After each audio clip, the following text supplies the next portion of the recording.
Hola, ¿cómo están? En esta clase vamos a ver los fundamentos teóricos del estudio y del aprendizaje. Las teorías, según la ciencia, no son cuestiones abstractas. Cuando nosotros realmente sabemos y sabemos explicar lo que nos está pasando en el proceso del aprendizaje, del trabajo intelectual, entonces muchas veces eso nos facilita a que podamos aprovechar, sacar mejor provecho de nuestros esfuerzos.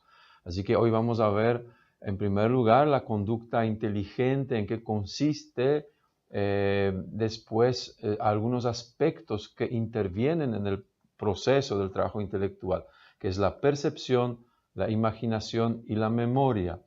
Hablando de la memoria, en tercer lugar, vamos a ver lo que es la mnemotecnia y finalmente vamos a pasar al aprendizaje mismo, terminando con el rol de la motivación que cumple en este proceso. Cuando hablamos de conducta inteligente, tenemos que volver a recalcar que una conducta de esta naturaleza necesariamente se caracteriza, como ya lo habíamos dicho, se caracteriza por la aparición de un problema. Recuerdo nomás que el problema acá necesario no necesariamente significa una situación desagradable que queremos evitar. Por problema nosotros entendemos aquí una situación nueva para la cual no tenemos todavía respuestas ensayadas, no tenemos respuestas aprendidas. O sea, aparece un problema y nosotros necesariamente tenemos que hacer un análisis para que ocurra una conducta inteligente. Analizamos, averiguamos las características de la situación nueva.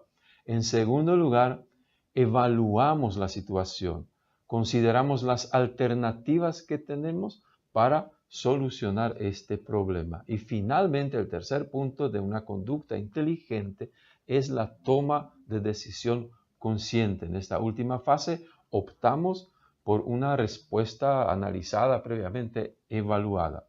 Entonces, el cuadro que ahora les estoy mostrando ilustra un poco la solución de un problema de forma inteligente de la solución de otra clase de conducta.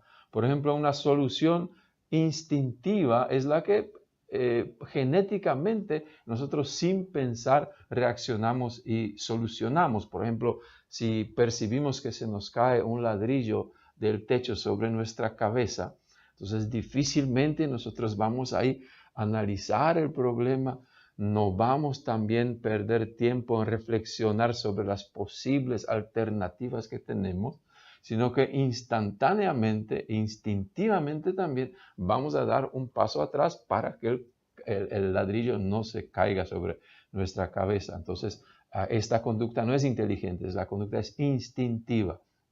Por otro lado, también podemos ensayar posibles respuestas sin reflexionar tanto, ¿no? Por ejemplo, aparece un problema y nosotros ensayamos una respuesta que no nos resulta. Está mal, entonces ensayamos otra y así sucesivamente hasta que solucionemos el problema. Este sería una solución del tipo ensayo-error, ¿no? Y solamente cuando analizamos, evaluamos y tomamos una decisión consciente, tenemos en cuenta que se trata de una conducta inteligente. Hay muchas y variadas teorías sobre la inteligencia y todas ellas están analizadas en el material de clase que está en la plataforma al cual tienen acceso y después lo pueden profundizar. Bueno, en el segundo punto vamos a ver de estos elementos, ver estos elementos que forman parte de aprendizaje de lo que es un trabajo intelectual, ¿no? Empezamos por la percepción, pasamos por la imaginación y terminamos en memoria, porque todo lo que nosotros aprendemos, todo lo que leemos necesariamente tiene que pasar, tiene que ser percibido, ¿no? Lo primero tenemos que escuchar en la clase, leer en el libro, ver en un video, etcétera.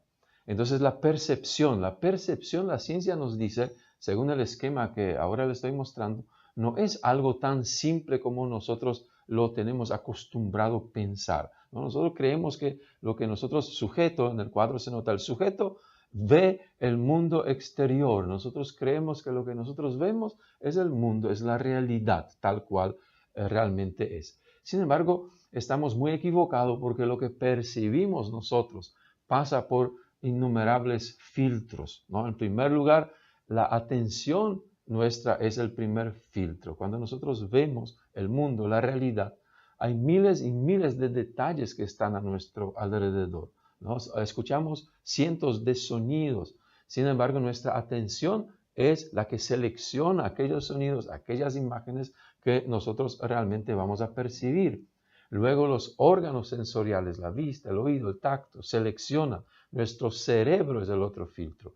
Y luego nuestro propio aprendizaje, nuestros intereses, nuestras situaciones en las cuales nos encontramos también hacen que percibamos una u otra cosa y a veces de forma diferente. Finalmente es la palabra, el concepto mismo, que es el último filtro, ¿no? Cuando nosotros miramos el árbol, en realidad no miramos el árbol directamente, sino lo miramos a través del concepto que está en nuestra cabeza y que le llamamos árbol, ¿no? Muchas veces los lingüistas saben esto, que dependiendo de la lengua madre que nosotros tenemos, podemos percibir o no ciertas cosas. Por ejemplo, los esquimales ahí en el Polo Norte dicen que ven diferentes clases de nieve porque tienen diferentes palabras para describir esas clases de nieve. Nosotros cuando vamos ahí, no solamente no tenemos palabra para describir estas clases de nieve, sino ni siquiera vamos a percibir diferencia alguna entre la blancura de una clase de nieve y la blancura de otra clase de nieve. O sea, ahí vemos bien práctico con este ejemplo que la percepción depende de todo ese bagaje cultural que nosotros llevamos. El resultado de lo que percibimos entonces es el resultado de todo ese complejo proceso del cual ni siquiera normalmente nos damos cuenta. Y una vez que percibimos, podemos imaginar y podemos memorizar, ¿no? La imaginación reelabora esos objetos que hemos percibido, esas imágenes, y a partir de sus significados los puede recrear, los puede reelaborar, reproducir, ¿no? Solamente que la reproducción de la imaginación es más débil y difusa que la percepción. Y yo puedo imaginarme en este momento la cocina de mi casa, pero esa imagen nunca va a ser tan real, tan vívida que la percepción directa del cuadro que yo por ahí tengo. Entonces, aparte de la imaginación, a partir de esas experiencias perceptivas, también podemos memorizar.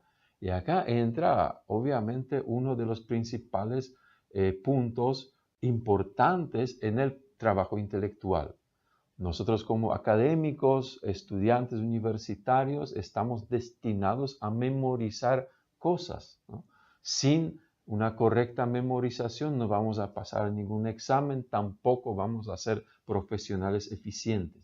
Y acá no se trata de que hoy se critica tanto el aprendizaje puramente memorístico, ¿no? Nosotros ya aclaramos y vamos a seguir siempre diciendo que nosotros primero tenemos que comprender lo que después queremos memorizar. Pero sí o sí la memorización de lo más importante de la carrera que vamos a estudiar es importantísima.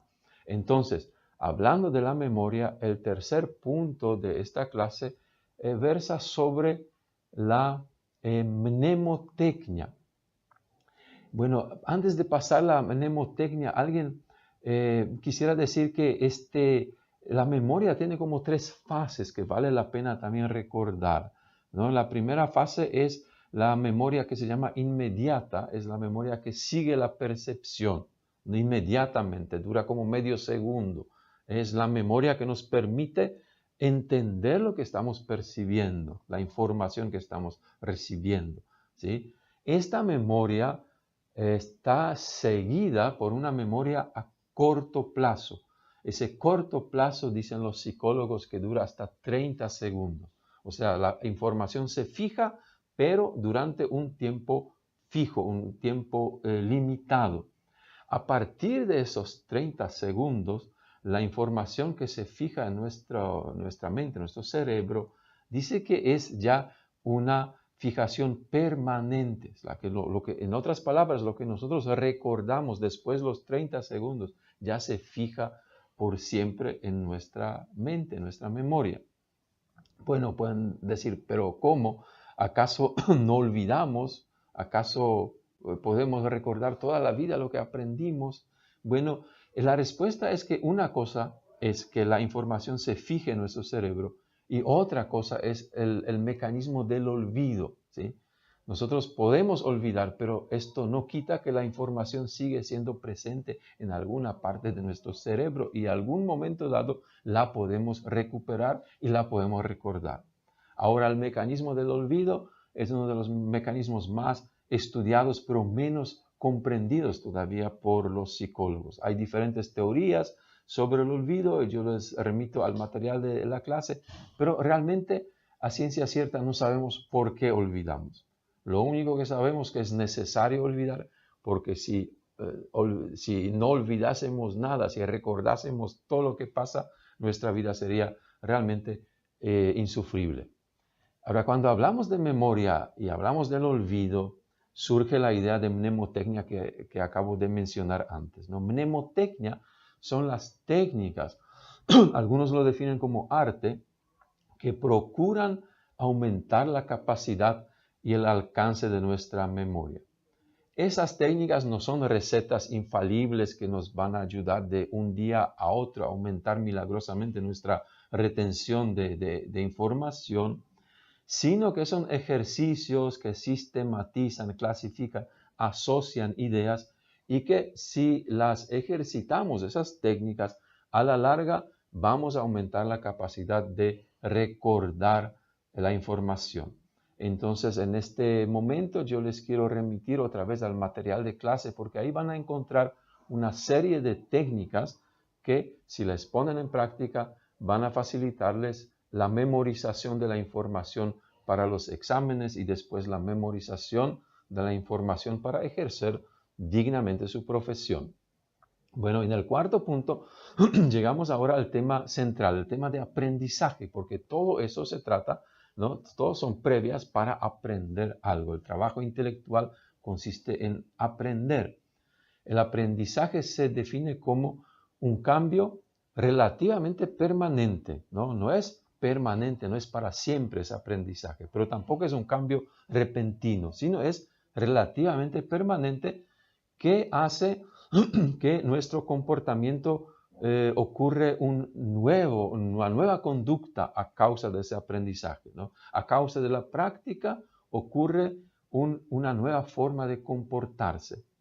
Una de las teorías, yo les remito después, hay muchas teorías sobre el aprendizaje, pero acá solamente quiero mencionar la primera para ilustrar esa nueva conducta, ese nuevo comportamiento. Y es una de las primeras teorías de aprendizaje del autor ruso Pavlov, conocida en psicología como condicionamiento clásico. Y la imagen de perro que ven ahí es muy ilustrativa en esa clase de conducta. ¿Qué es lo que aprende el perro en esta situación?